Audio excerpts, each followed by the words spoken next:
Reginaldo, operação aqui em Patos de Minas, 2 dias de operação já e vocês já colhendo alguns resultados, né? 3 veículos apreendidos. Sim, até agora a gente teve um total de 3 veículos irregulares, né? A operação aqui na região de Patos começou ontem, transcorreu pelo dia de hoje.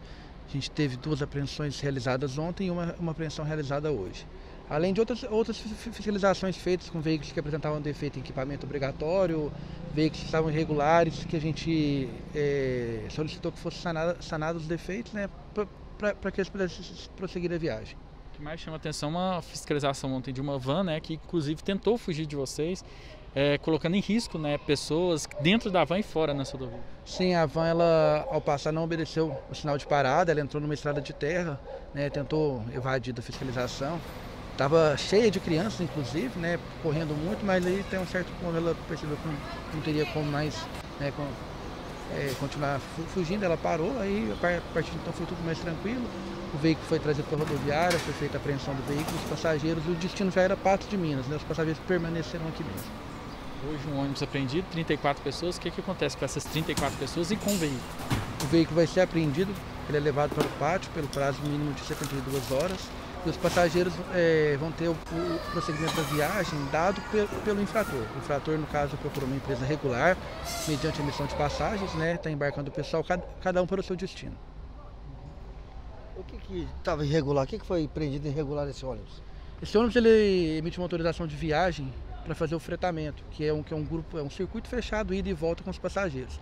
Entretanto, ele estava fazendo apenas uma parte da viagem. Ele embarcou em Arapiraca, com destino a Rondonópolis, no Mato Grosso, e deixando os passageiros ao longo do trecho. Esse modelo de serviço que ele executava no momento pertence a empresas de linha, empresas que são regulares. Então ele saiu do mercado de fretamento para entrar no mercado de empresa regular. Por isso que ele estava irregular, né? Ele não tinha a autorização para fazer esse tipo de transporte. O outro? A van ela não tinha nada, a gente diz aquele que é o puro sangue, né? Ele não tinha nada mesmo, não tinha documento nenhum, né? Não tinha registro nenhum, na verdade, junto à NTT, não tinha autorização, não tinha nada. O outro ônibus está vazio?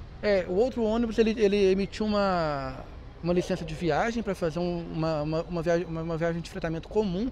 Entretanto, para aquela viagem deveria ter sido feita uma autorização para viagem especial, que é transporte de trabalhadores.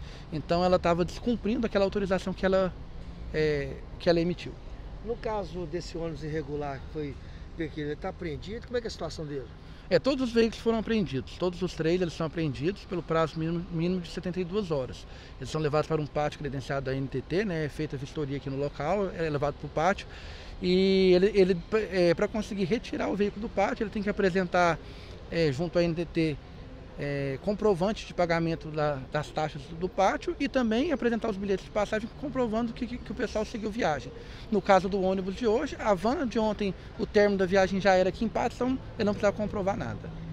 Essa fiscalização, essa operação termina somente dia 16, acontece em todo o Brasil, inclusive em Patos de Minas. Sim, essa fiscalização teve início no dia 8 de outubro e ela tem um período até no dia 16 de outubro, né, em 27 pontos espalhados por todo o território nacional. Então a gente está tentando combater o transporte clandestino e a gente já percebe durante os dias que já houve uma diminuição. A gente já tem a rodovia, a gente já não consegue ter tantos veículos trafegando como estava no dia 8, no dia 9, no dia 10. A operação ganha o apoio da PRF, né? Sim, de grande importância que a PRF está junto com a gente nessa operação, nos dando apoio. A gente aqui em Patos, a gente está com uma equipe destacada com a gente mesmo, além do ponto fixo da polícia, né? E em todo o território nacional, inclusive, a gente tem um apoio deles. A operação foi desenvolvida pela NTT, mas tivemos o apoio desde o início da Polícia Rodoviária Federal.